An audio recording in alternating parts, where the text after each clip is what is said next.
Hey guys, आशा करती हूँ आप सब लोग ठीक होंगे।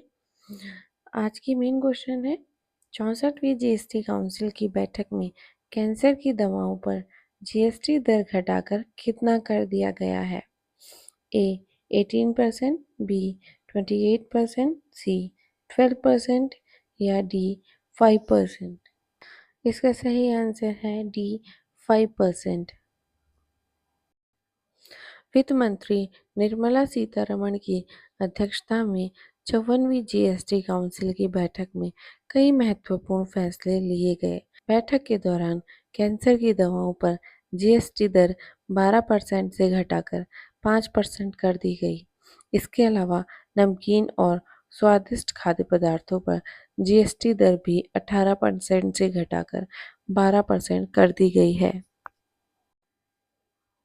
हाल ही में संसदीय राजभाषा समिति का अध्यक्ष किसे चुना गया। ए रामनाथ कोविंद, बी मल्लिकार्जुन खड़गे, सी अमित शाह या डी गिरिराज सिंह। इसका सही आंसर है अमित शाह को राजभाषा समिति का अध्यक्ष चुना गया। केंद्रीय गृह मंत्री एवं सहकारिता मंत्री अमित शाह को सर्वसम्मति से संसदीय राजभाषा समिति का पुनः अध्यक्ष चुना गया है। नई सरकार के गठन के बाद संसदीय राजभाषा समिति के पुनर्गठन के लिए नई दिल्ली में समिति की बैठक हुई थी, जहां गृह मंत्री को अध्यक्ष चुना गया। प्रधानमंत्री मत्स्य किसान समृद्धि सह योजना का शुभारंभ किसने किया। ए अमित शाह, बी राजीव रंजन सिंह, सी राजीव प्रताप रूडी या डी गिरिराज सिंह। इसका सही आंसर है बी राजीव रंजन सिंह ने मत्स्य किसान समृद्धि सह योजना का शुभारंभ किया। केंद्रीय मंत्री राजीव रंजन सिंह प्रधानमंत्री मत्स्य किसान समृद्धि सह योजना का शुभारंभ करेंगे और मत्स्य पालन क्षेत्र में उत्पादन और प्रसंस्करण क्लस्टरों पर मानक संचालन प्रक्रिया जारी करेंगे।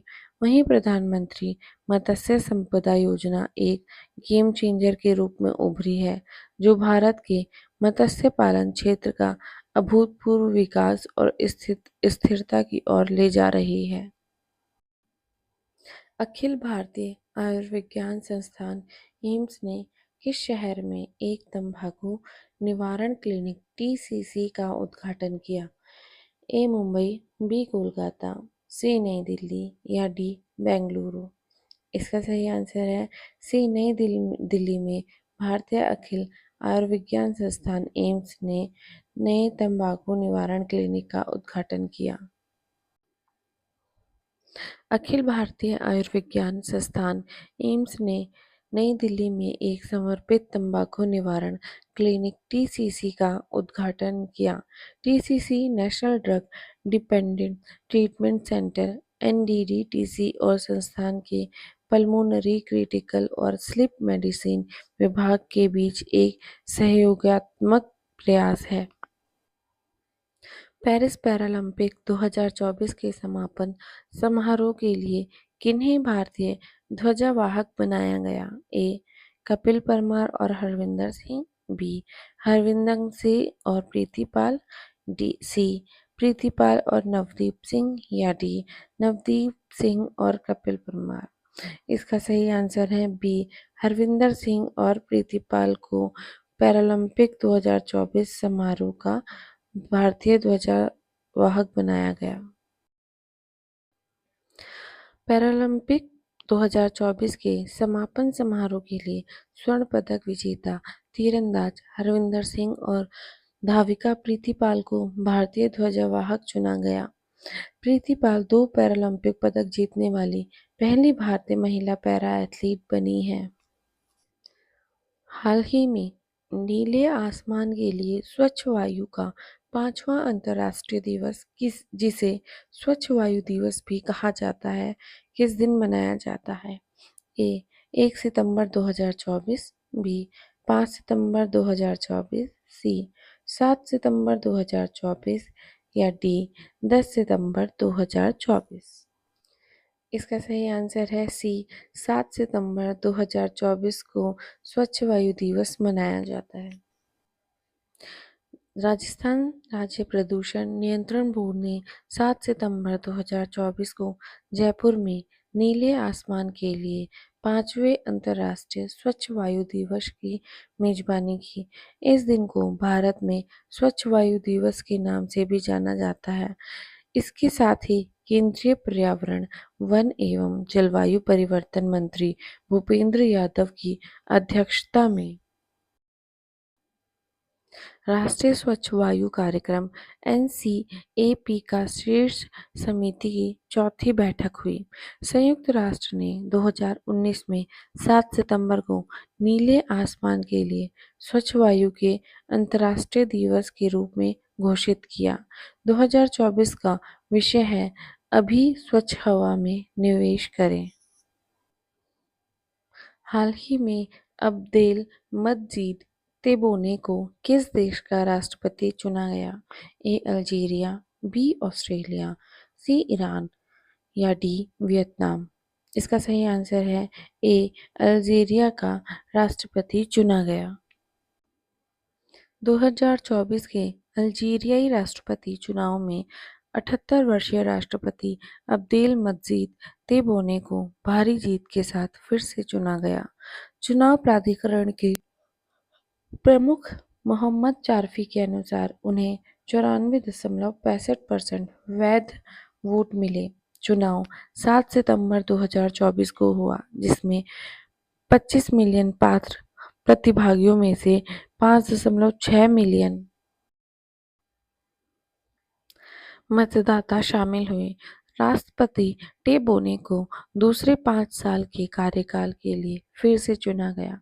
वह पहली बार 2019 में चुने गए थे, लेकिन विपक्ष ने उस चुनाव का बहिष्कार किया था।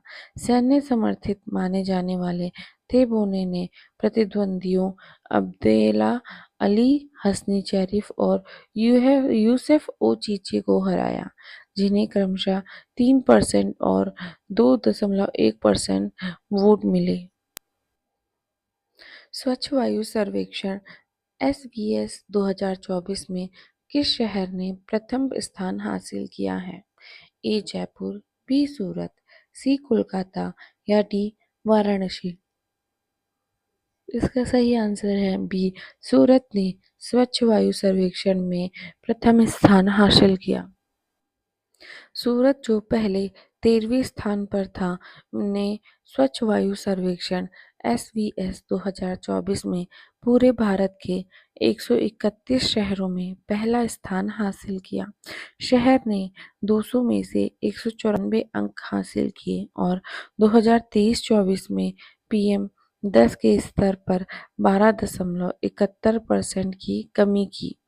जयपुर में एक समारोह में सूरत को 1.5 करोड़ और एक ट्रॉफी और प्रमाण पत्र के साथ राष्ट्रीय स्वच्छ वायु शहर के रूप में सम्मानित किया गया।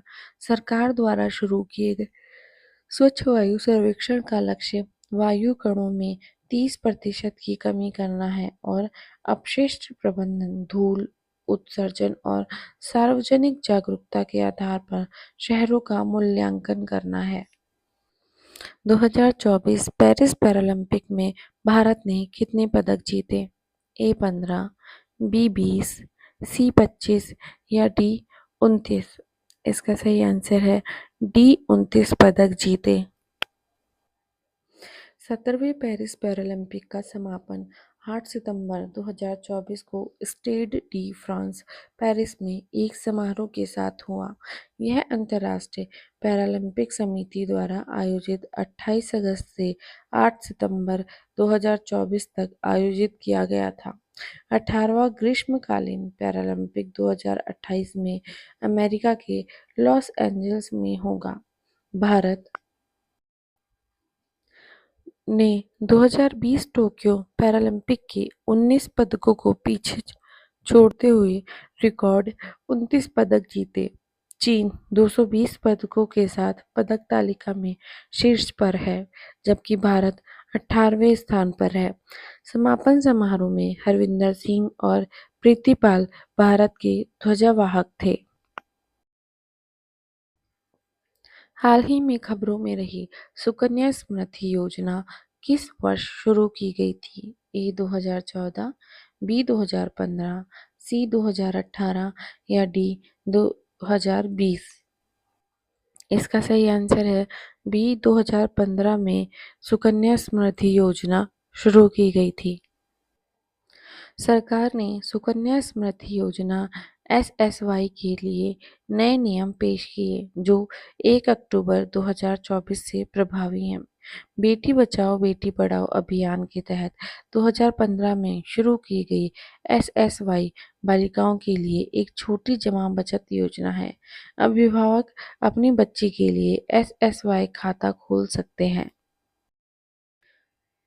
जिसकी उम्र 10 वर्ष से कम होनी चाहिए और वह भारतीय निवासी होनी चाहिए। यह योजना सालाना न्यूनतम 250 रुपये और अधिकतम 1.5 लाख रुपए जमा करने की अनुमति देती है, जिसमें 15 साल के लिए जमा और 21 साल की परिपक्व अवधि होती है। 18 वर्ष की आयु के बाद शिक्षा के लिए 50% तक आंशिक निकासी की अनुमति है। एसएसवाई आयकर अधिनियम की धारा 80C और 10 के तहत पर कर लाभ प्रदान करता है। नए नियमों के तहत संरक्षक को दादा दादी से कानूनी अभिभावक को या माता पिता को हस्तांतरित करने की आवश्यकता होगी, अन्यथा खाता स्थायी रूप से बंद कर दिया जाएगा। आज की मेन हेडलाइन देख लेते हैं। ये टॉपिक बहुत इम्पोर्टेंट था इसलिए मैं कवर कर रही हूँ। शत्रु संपत्ति अधिनियम 1968 क्या है? इस अधिनियम के तहत शत्रु संपत्ति से तात्पर्य ऐसी संपत्ति से है जो किसी शत्रु देश या उसके नागरिकों की ओर से प्रबंधित की जाती है। 2017 संशोधन शत्रु की परिभाषा का विस्तार करते हुए इसमें निम्नलिखित को शामिल किया गया। शत्रुओं के कानूनी उत्तराधिकारी या उत्तराधिकारी भले ही वे भारतीय नागरिक हों, शत्रु जिन्होंने राष्ट्रीयता बदल ली है। खबरों में उत्तर प्रदेश में परवेज मुशर्रफ की पैतृक संपत्ति इस अधिनियम के तहत ई नीलामी के लिए तैयार है। तमिलनाडु में जंपिंग स्पाइडर की नई प्रजाति पाई गई है। तमिलनाडु की निचली पलानी पहाड़ियों में जंपिंग स्पाइडर की एक नई प्रजाति कैरहॉटस पाइपरस की खोज की गई है।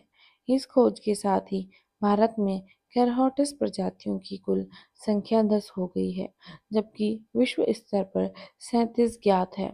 यह मकड़ी 2016 में डिंडीगुल के थाडियान कुडिसाई में एक सर्वेक्षण के दौरान पाई गई थी। इस शोध का नेतृत्व जॉन कैलेब टीडी और एम संपत कुमार ने किया था। धन्यवाद। ऐसी और वीडियो के लिए प्लीज़ चैनल को सब्सक्राइब करें और वीडियो को लाइक शेयर ज़रूर कर दें। इससे हमारा मनोबल बढ़ जाता है।